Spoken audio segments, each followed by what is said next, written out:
We got the Walmart, then we got the Juggernaut, and then we got the 90s, and then now we have the recent one with Bonebreaker.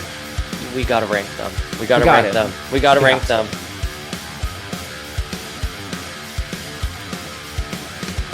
Boom! Welcome to Power of Marvel Legends, the YouTube channel where we review every single one of the very articulate, highly pulsable, incredibly sought out action figures known as Marvel Legends. Shout out to the Powers of X-Men podcast, Dayspring and Flinkman.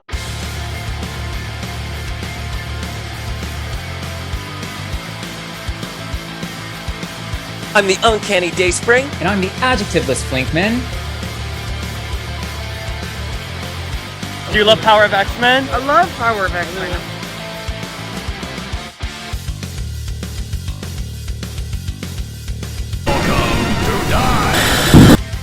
We're going to talk about arguably the best Summers brother. I mean, it's a factual statement. He is by far the best Summers brother. I mean, the only one who would kind of come close to beating him out for the number one spot would be Adam X. I mean,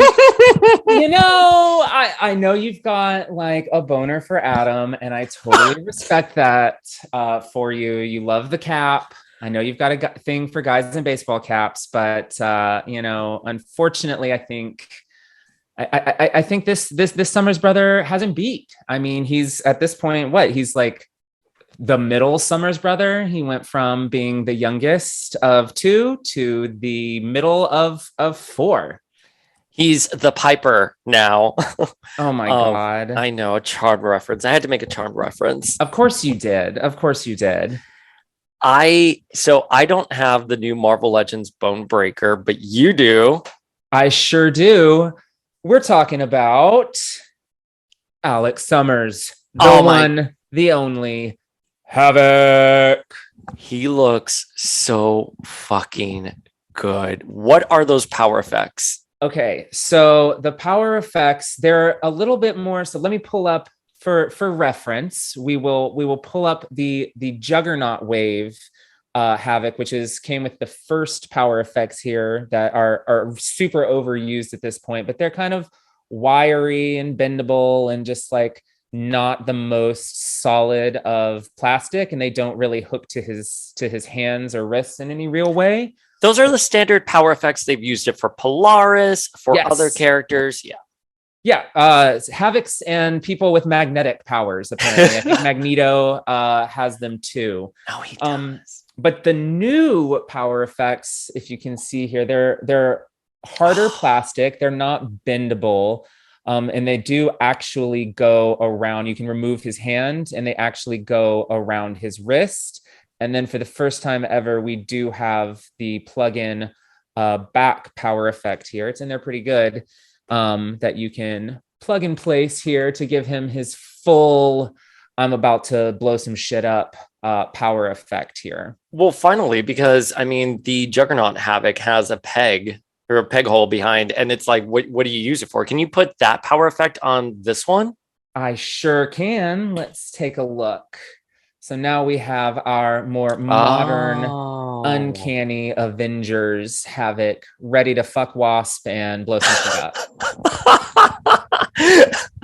And that was it was called Planet X, right? Is that what the planet they go to in their alternate future where they have a kid? Is it called Planet X? I only acknowledge one Planet X, and that's Grant Morrison. Yes, Grant Morrison. I batted that up for you, though. I'm glad you were. But I do think you're right. I'm so excited for this Havok figure. Those power effects look so good because we also got the original power effects for the X Factor Cyclops, X Factor Havok. How dare you call him Cyclops? You just sent him to therapy for the next 5 years. I know. I feel so bad. Yeah, no. So we've got him here in his lovely blue and yellow with the exposed hair. Obviously, these are two very different looks. It's going to be, based on your preference, which one is better. We know that I have my preferences, and we'll get to that shortly. But yeah, it's a really great figure. I think It's amazing that Hasbro is starting to play with these more detailed power effects. I love the idea that, you know, they will take the time to create something so specific to this character. I can't, you know, the arm rings, as we know, they've used them for a million other characters. The originals, I can't see them not using these for, you know, future Magneto or another Polaris or whatever the case may be. But this one that plugs into his back, I mean, that is pure Havoc, and they did that just for him. He looks so wonderful. So how did you get him? GameStop? Yeah, no, actually, this was Big Bad Toy Store. For those who don't know how I like to go about scoring my X-Men Legends specifically, I order them from like 5 different places, and then whoever gets them first gets my money. And I feel like that's a little bit shady. I'm sorry to the smaller businesses who I screw out of money at the last minute, but for the, you know, the X-Men characters specifically, I want to get them as quickly as possible. And since they have switched to this like full character case format, this wave has come out kind of interestingly. I've had Sabretooth and Siren ship from GameStop, and then Havoc came from Big Bad Toy Store. So we'll see who gets the rest. All I can say is thank God for you, because I never know what's shipping. And you're like, Siren is at GameStop. I'm like, done. And I like quickly pre-order and then get her before me. Oh, I know. That's because you ordered Wolverine. That's true. Why. Hot Claws Wolverine, you know, set me back 5 business days. And I wound up having to just cancel the order for both of them and place a separate order for Siren. And literally she was here the next day. So it goes quick. But that Wolverine, man, that adamantium skeleton really drags things down. So the one I've been dying for is Maggot, as you know, but seeing you hold Havoc, though, I have to tell you, I'm so excited. I'm really glad that they did power effects specifically for him, as you said. And like that, those power effects to me read very Havoc. I know they're going to be versatile. Yeah, we'll see them pop up again. But like someone on the design team there was like, okay, like what are specific things for Havoc? It looks so wonderful. I love the hard plastic. It looks like I want to like go like that, just watch them twirl. So actually, I was going to say that I have two quibbles about this figure. You just addressed one of them. The ones on his wrist, the power effects on his wrist are a little loose, so they can, like you said, they can like spin around, which is kind of like a cool action feature, I guess. You know, it's pretty indicative of his powers. But unfortunately, it does mean that they display one certain way. Like with the others, you know, I'll rotate them a little bit so that the power signatures aren't just like totally identical on his hands. Whereas this one, you know, the heaviest piece obviously is gravity is pulling it down. So he's doing the same kind of power, the exact same mirrored power effect on both sides, which is probably fine for people who aren't obsessed with Havoc like I am. But, you know, are you obsessed with Havoc? I gotta nitpick a little bit. But they are great. The hard plastic is so much nicer than that loose, like really, really bendable material. I will say my other, let's just get these a nice comparison here. Oh, look at that. Hang on, let me pin you. Boom. Yeah, so you can see, you know, it doesn't have quite the bubble effects, but like the nice iconic Havoc rings are definitely more prominent here. So this one's definitely reads more Havoc to me. They both read Havoc to me, but you know, now that this one's been used for so many other characters, it's nice that Havoc has one that is like all his own again. Yeah, and I agree though on the rings, that looks very much Havoc to me, where like the other ones, although it does work for Havoc, for me this looks more like Polaris. You know what I mean? Like, yeah, for sure. Or people with magnetic powers. This is a generic magnetic powers. Has it been used for anybody else that we're not thinking of? I can only think of Havok, Polaris, and Magneto right now. I'm sure there's somebody we're not. Oh, Shocker. You're right. Shocker. Yes. They used them for Shocker as well. And I think that's a pretty good representation of his powers. So yeah, this Havok really is a great, you know, obviously he can go with your like 70s giant size team, or he can go with like a more modern Krakoa, because, you know, he always kind of comes back to this iconic headpiece costume. I will say, regardless of which era you want to display him with, he is missing a design detail to be 100% comic book accurate. He does not, as you can see here, there is no silver around his neck. He should have some silver paint around his neck. So that keeps it from being, I think there's like a couple of rings that he wears. And I think that has to do with like his power, modulating like his power levels. The headpiece and the chest piece, and I think even the neck pieces in the comics have historically been to help him control his powers a bit. But, you know, not a big deal. I think it looks, you know, super nice and super slick with the solid black, with the no interruptions there. But technically, they did leave something off, and a Havok stan like myself, I would be remiss in my duties if I didn't point that out. Let me see his face. I want to compare it to the Walmart. Okay, so he has a very more neutral face. Yes. Where like the Walmart Legends giant man Havok, who has a similar costume, looks very angry. He looks very handsome there. Yeah, that Havok is definitely in the midst of fighting somebody, whereas this Havok, you know, he's just standing menacingly with the Outback X-Men posing in a Mark Silvestri panel. Oh my God. Yes, I love that vibe. I wish that I had been able to find my Walmart giant man Havok. He's here, and I told you that I would do a reasonable amount of digging to bring him out so that we could do a comparison. I did that. Unfortunately, it would take an unreasonable amount of digging to get him out. He's in one of the bins that I would have to remove everything to get to. But as a treat, you know, I have shown off, of course, the new Bonebreaker.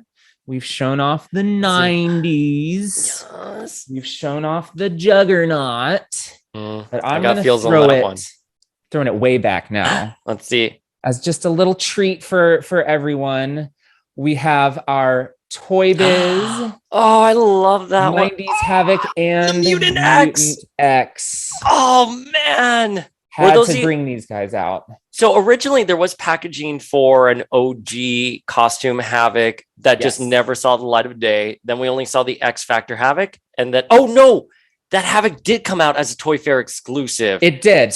We never, I don't think we have ever seen, so it's supposed to be the second wave that had the Gambit and the Banshee, Iceman, Forge, Sabretooth with separate claw slashing action. Alien action right there. You know, I have to call that out. Our last episode. Thank you. I love that commercial so much. But no, so that wave was supposed to have Havok in it. We've seen the card art for it. We have never actually seen that original figure. But yes, to your point, Toy Fair did eventually repaint a Daredevil figure and stick the headpiece on it to give us that classic Havok. I think actually, get it. We do have a Toy Biz Gambit here, and you can see. Zoom in on that. Havok was still up here, right there. And I was always like, I didn't know at the time because, you know, when I was reading comics at that point, Havok looked like this. You know, he had his hair out. He didn't have the headpiece.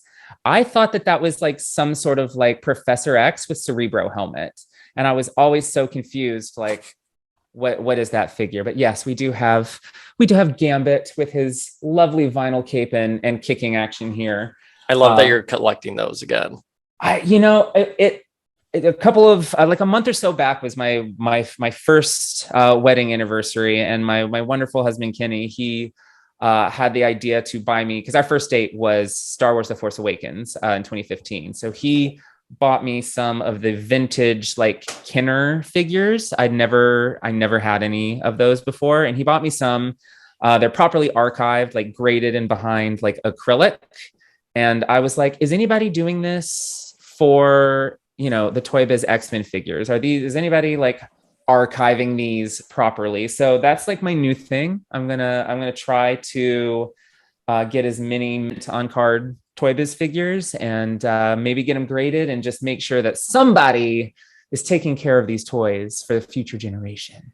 Well, it looks absolutely amazing and obviously very applicable for today's episode because I was like, yeah, wasn't he there on the card? And I forgot it was a wave 2 with Gambit. And I also forgot he came out as a Toy Fair exclusive. So we have that Toy Fair OG Havok. We have X Factor Havok, which like you was my, can I see him next to the Marvel Legends 90s Havok? Of course. Let's see that. Oh, look at these blonde, hair exposed. Best Summer's brother. I listen, this version of Havok, you know how I feel about it. I love it too. That's my favorite. And Mutant X Havok as well. I love Mutant X. With his little beard. He's got his stubble. I don't know if you can see it with the bright ass light, but he has his stubble. So you know this is alternate universe, tortured gritty. soul Havok, who we love dearly. Mutant X gets so much hate, but come on. Iconic. So 3 Toy Biz original 5-inch figures for Havok. And then for Marvel Legends, we got the Walmart. Then we got the Juggernaut. And then we got the 90s. And then now we have the recent one with Bonebreaker. I think with the Marvel Legends, though, we got to rank them. We got to rank them. So who is going to come in at number 4? Okay, so no big surprise to anyone who has listened to us talk about Havok before. I am not, or just listen to us talk in general about Rick Remender.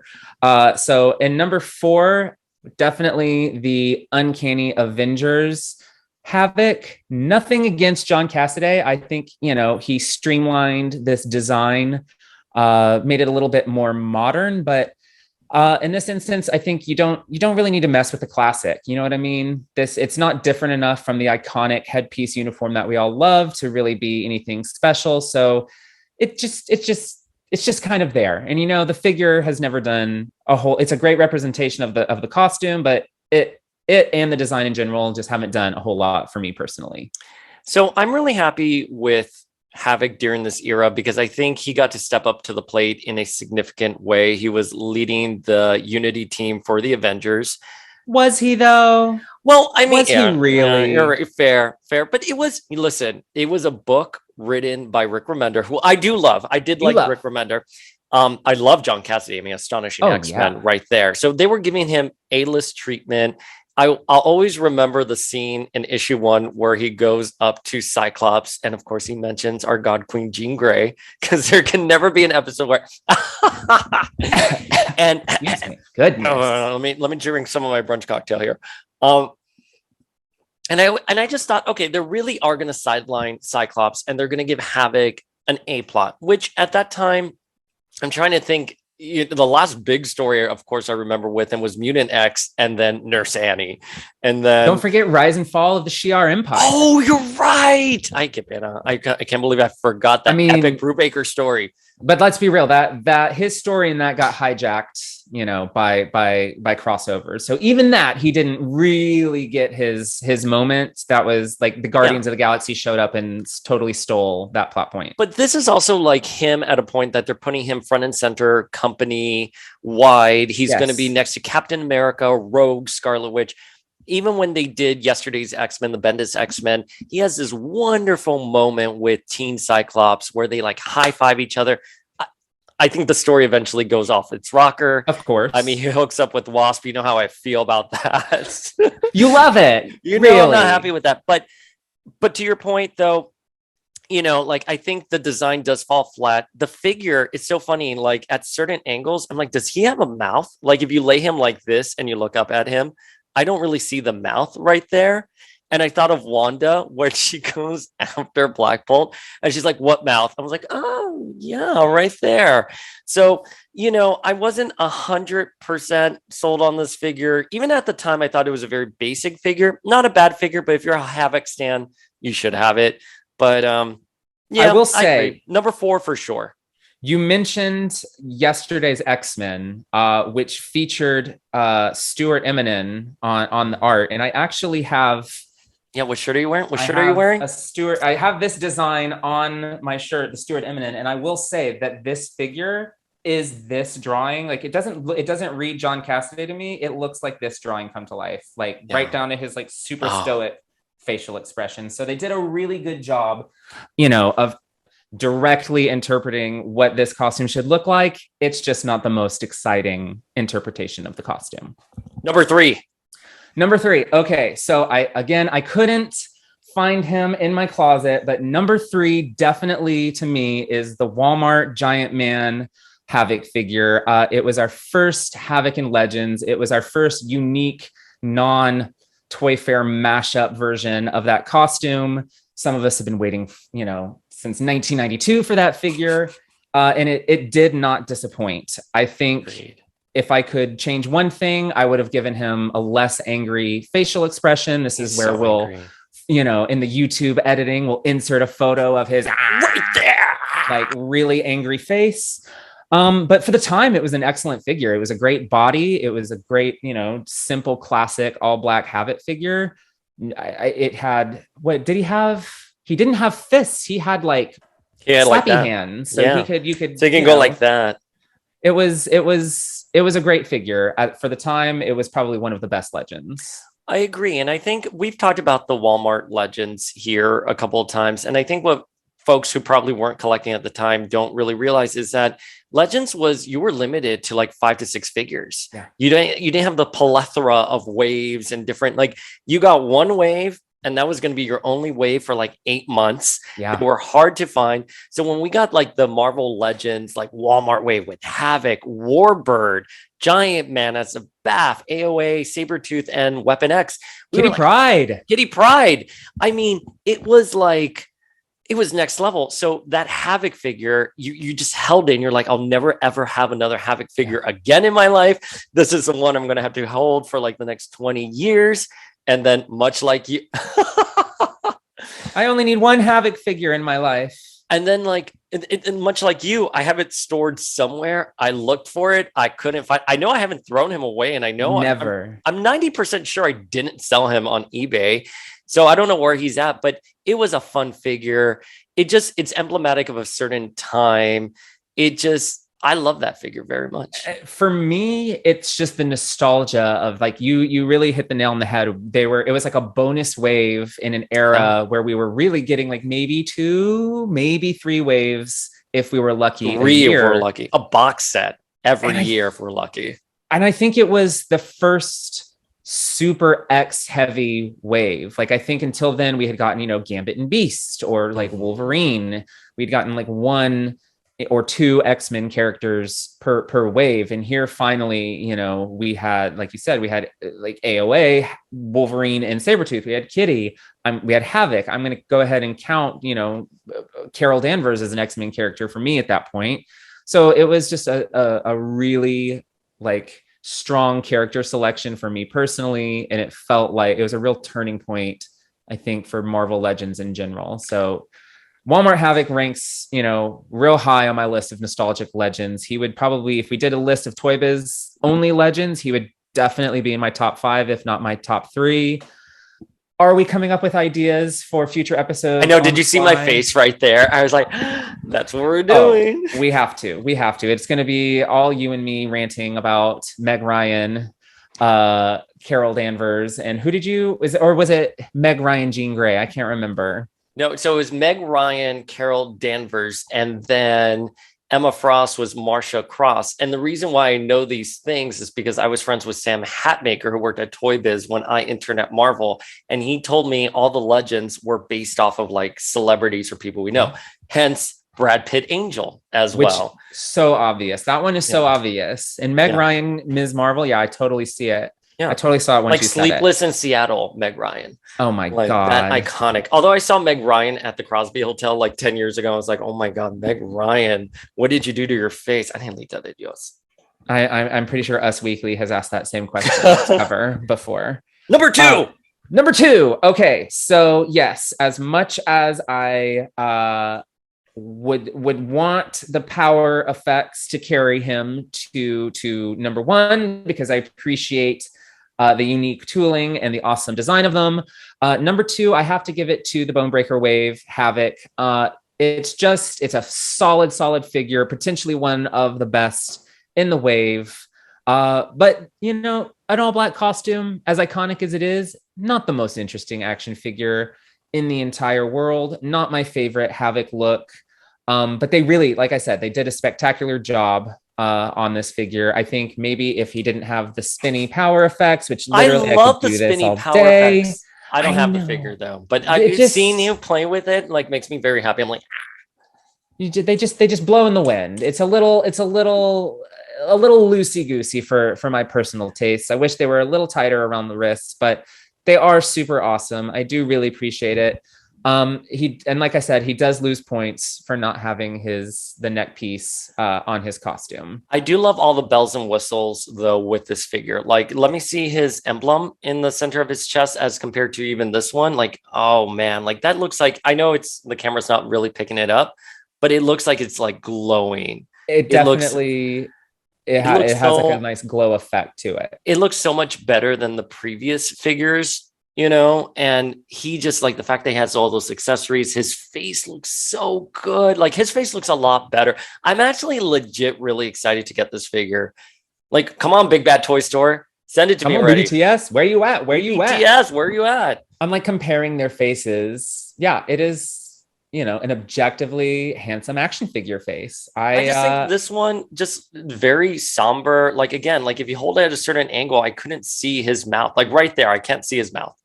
And I'm like, what, Black Bolt? I'm like, what mouth? Multiverse of Madness, Black Bolt. Although he's got DSLs now that I'm looking at this figure's got DSLs. Look at that. He totally does. Sorry. Dial-up service? Dial-up service lips. Yeah, so no, Bonebreaker Wave Havok, great version of a great costume. It just nothing will ever compete to me with number one. And I still can't believe we have this figure.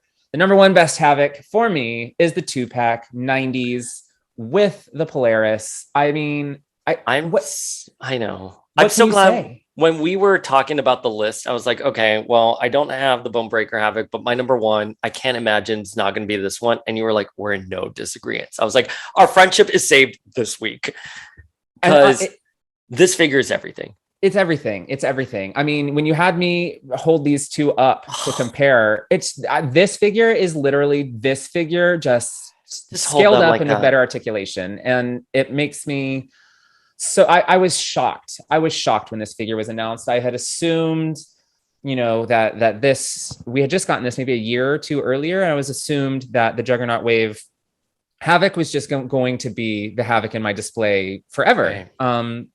So when this figure was announced, not only was it like a big win for me as a Havok fan to finally get my favorite version of the character in Legends form, but it was also the moment where I kind of realized that no one from the 90s is off limits if we are already remaking characters we just got in their 90s uniforms. You know what I mean? Like it really was like, oh, we might have a shot at consistent 90s looks for everybody. Well, and he was on my top best Marvel Legends of all time. I think the sculpting, look at his eyes right there. I mean, he has they're handsome. Pearlized.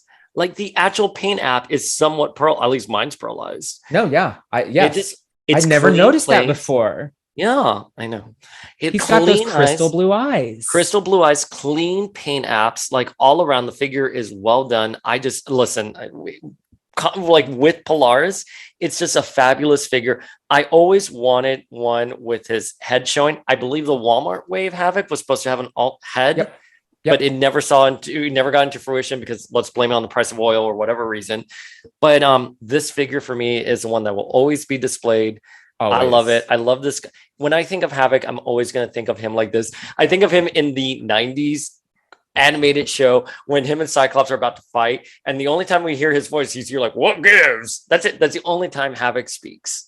Yeah, he definitely is owed a little bit more in X-Men 97. I hope. But Bo DeMaio, are you listening? No, we love you, Bo DeMaio. But yeah, no, it's just such an iconic look, so well executed. It even like the details on his jacket. It's got like the crosshatch, like I don't even know what you call that, almost like quilting on his jacket. It's just incredible. So 90s. The quilting looks great. It's perfect. Boom. So that's our top 4 list for the Marvel Legends Havocs. Give us your rankings below. But, I think last time I put you on the spot with Sabretooth. Look at your feet. You definitely did. You put me on the spot with it. Although you nailed all of them. Come on. Oh my God. I mean, all of this knowledge in my head, useless as it may be in my day-to-day life, when I'm with you, it counts for something. All right, well, I guess I'm going to be on the receiving end of some Havoc trivia now. Absolutely. And I tried to not go too deep cut. I feel like if you reviewed uncannyxmen.net at all prior to this, you'd probably do all right. But okay, first of all, you know what's so hysterical? I was going to message you last night and be like, bitch, I'm going to review uncannyxmen.net. But I was like, oh, don't say anything, because then you'll pull deeper questions. But then also I did not review it at all. It's okay. I just watched Stranger Things. So did I. I'm 6 episodes deep at this point. It's quite an investment with them all being over an hour, but I feel like we're getting somewhere now. So hit me. Okay. So in his first appearance, Alex Summers was kidnapped from his college graduation by what villain? The living monolith. Yes! I would have accepted Living Pharaoh, but he did evolve into the Living Monolith. Okay, but that shot of Havok being kidnapped in the Egyptian outfit, with the skirt. Oh, I loved that as a kid. Listen, anytime Havok loves a good dress up, he loves a good skirt. And I'm okay with that. That's why he's one of my favorite characters. He doesn't mind dressing up for the occasion. Doesn't mind a skirt. Okay, boom. Okay. So Alex's powers were too much for this power draining mutant and caused them to transform into the villainous creature known as... Wow, I have absolutely zero idea. I don't know why Sauron comes to mind. Really? It was? Oh, there we go. Yes. There you go. Dude, Sauron. That was power draining mutant transformed into the villainous. Literally deep in my head, and it's only because I think of the X-Men Unlimited issue with him, Jean, Polaris, and Cyclops, which is one of my favorite ones. Wow, dude, I'm telling you, that is knowledge that is in reserves, because on the surface, I could not tell you anything. It's only because I'm like Sauron. And I didn't even know that his powers were draining. Yeah, I mean, he's the dinosaur vampire. He'll look into your eyes and suck out your energy or whatever. So Havok's wild, crazy, over the top, unrestrained energy is the reason why we have Sauron. Okay, I don't mean to boast, but I'm doing really well. You're feeling real good about yourself. I'm going to take another sip of my brunch cocktail here. Do it because you're on a roll, and you're probably going to get. Don't say that, because I'm not going to get the obvious ones. You're going to be like, who was his first girlfriend? I'll be like, I don't know. Okay, let's see. So I have 5 written down. We're only going to do 4. Which one do I think is harder? Give me the hardest question. I want the hard, because you know what? We're also educating people at home. Okay. So at the end of the Outback era, the best run of X-Men comics ever, in my personal opinion. I don't think I've been sober while I've read that. I've read the Outback run drunk as an adult. Anyways, you need to read it sober and take notes, because that is, once you exit the Age of Apocalypse, we're moving to the Outback. Okay, so at the end of the run, Psylocke mentally pushed everybody through the Siege Perilous, all the X-Men through the Siege Perilous, where they lost their memories. Okay. Where did Havok end up after walking through the Siege Perilous? Okay. First of all, I'm thinking of Maddie, him in his Goblin Prince outfit. Wait, it was that Genosha. Was before the Siege Perilous. Genosha. He went to Genosha, right? Yeah. What did he do? I don't remember. He became a magistrate. Oh, he became the oppressor. He oppressed his own kind. Right. And Wolfsbane became bonded to him, and that's why at the beginning of like X Factor they have this weird relationship. Like, Oh, you're right. yeah. All right, so you're 3 for 3. You're probably feeling pretty good at this point. Let's see. I've got both of these. I feel are fairly easy. Let's jump to. I don't know how I X. got the last two. By the way, By I really sheer- honestly don't know. The power of rosé. The power of bitch. That's vodka. Let's jump to the Mutant X universe. Okay. This guy right here. God, I love that run. Can't tell you what happened in it, but I love it so much. Oh, well, then maybe you won't get this then. Okay, go. In the Mutant X universe, Mm-hmm. who was Havok's nanny that he fell for? Oh my God. Who was the nanny in that run? Jesus fucking Christ. All right. Well, I remember obviously his child with Maddie is Scotty. You know what? I don't remember because I remember him being such a good dad to Scotty. He was a good dad. He was like taking care of him, especially when Maddie got possessed by the Goblin Force and everything. I can't remember that. Was it Psylocke? Oh, so it was Elektra. It was Elektra. God damn it! It was Elektra. I was about to be like, ooh, so close. And you know why I thought of Psylocke is because I envisioned the light up series figure at the time when I read the original. Oh, curses! It was Elektra. Okay. It was Elektra. Damn, I was so really excited to make a light up action figure joke. Literally digging deep in these archives right here. This is what we do this for. Okay, so since you're 4 for 4, I'm just going to ask you the 5th one just for fun. You already won, obviously. Obviously you won, but I want to fuck you up a little. So let's try. As leader of the government X Factor team, Havok was constantly comparing himself to his brother Cyclops, but he only ever admitted this jealousy to one character in a fairly famous issue of the series. Who did Alex make this confession to? Oh my God. And I'll give you a hint. Okay. X Factor Investigations did a tribute to this, did a callback to this issue.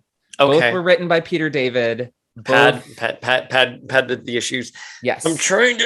Oh, it's a pretty famous one. I know. I can't think of it though. It's where Polaris revealed her totally inappropriate red sexy costume. Oh my God. She revealed herself to this person. And she was gigantic. I don't know. I'm gonna say Magneto. I'm just gonna throw Magneto out there. I know. Doc Samson. The infamous psychiatrist issue. Never would have gotten Doc Samson. I can't even visualize the issue in my head. Oh my God, it has that famous Joe Quesada cover where they're all attacking a faceless man in an armchair, and that faceless man is Quesada. Doc Samson. I'm trying to get the issue number right here. Cover. Hang on. It is number 87. It is issue number 87. And for anyone who hasn't read anything of 90s X Factor, this is a pretty standalone, fun issue. Oh God. I don't think I've read it, to be honest with you. So now I know what I'm doing. Now you know what you're doing. Now I know what I'm doing. Again, the X Factor Investigations team, they did a homage to this where everybody had to go back and see, or everybody on that team went and saw Doc Samson and got psychoanalyzed as well. It's a really great callback. A lot of fun. Recommend those issues to anybody looking for some X Factor reading. But clearly you don't need to do a whole lot of X Factor reading because you just nailed Havok trivia. Congratulations. Thank you. I feel like a lot of that is just years of being on uncannyxmen.net with Papa John's and reading it. But those were great questions. I mean, I tried to dig deep a little to see if I couldn't trip you up. Unfortunately, I couldn't. I thought you were going to ask me the name of the daughter him and Wasp had. I was like, I don't know. Do I know? Do I care? Do I acknowledge that happened? And Kang's like, I'm going to give you the time and the date of when she can be conceived and you can bring her back. And neither one of them cared. They're like, we're good. Thanks. No, thank you. No, thank you. Boom. So that is our review of the Marvel Legends Bonebreaker Havok, or your review, because I still have yet to get the figure. We have our ranking in this episode as well. So folks at home, drop in your comments your ranking of all the Marvel Legends Havocs. And Flink, where can people hit you up on the web? You can find me on the World Wide Web. On the World Wide Web. You can find me at AOL keyword Flinkman. No, I'm just kidding. On the World Wide Web. No, you can find me on Instagram sharing offensive political posts and comic book stuff and pet pics. Oh, I love pet pics. You know, I love pet pics. Yeah. And also, next time I post a photo of you, and it's next time I post Marvel Legends and it's Emma Frost and I tag you in it, you need to call off the Flinkmen from DMing me. Oh my God. Flink would never. Why is Flink not Dazzler? Like literally 3 DMs about that. I just have to say, like, I appreciate that everyone is so passionate about my passion for Dazzler, but I have to reiterate something that I said way back in our Generations of X pilot almost 2 years ago at this point. Is if we're talking strictly character development in the pages of X-Men, my favorite X-Man is Emma Frost. So it's totally appropriate to tag me as either Emma Frost or Dazzler. I have a type. What can I say? I knew that. The interwebs doesn't think I know you. The World Wide Web does not think that Dayspring, knows. Like, you were not in my top 8 back in 2005. I think I was in your top 8. I know. That's what I'm saying. I've known since then. You have known. It's okay. It's okay. The Flinkmen are a small but vocal contingency on the World Wide Webs, but we're growing in influence. And as always, folks, you can hit me up at Power of X-Men. And like this video, give us your comments. We are obviously turning out more Marvel Legends content. We are here to stay, and we will see you next week. Check you later.